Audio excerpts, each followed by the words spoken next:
termasuk makar atau jebakan yang paling besar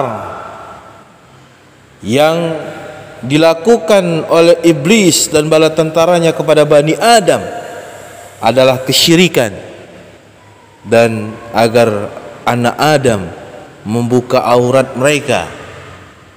Oleh karenanya, kalau kita membaca sejarah, tak kala Adam dan Hawa dikeluarkan dari surga, lihat iblis begitu antusiasnya agar mereka menanggalkan pakaian mereka tadi.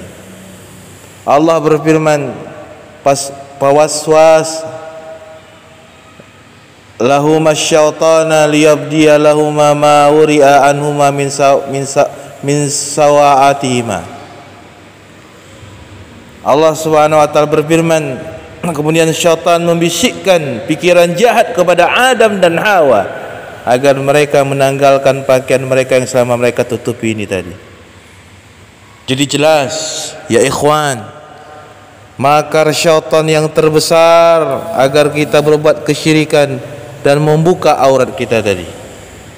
Maka di dalam syariat Allah perintahkan menutup aurat bagi kaum muslimin, dan wanita Allah perintahkan untuk berhijab, dan larangan bagi kita untuk menyingkap aurat kaum muslimin yang berhubungan dengan aurat kaum muslimin untuk kita singkap. Wallahu taala alam.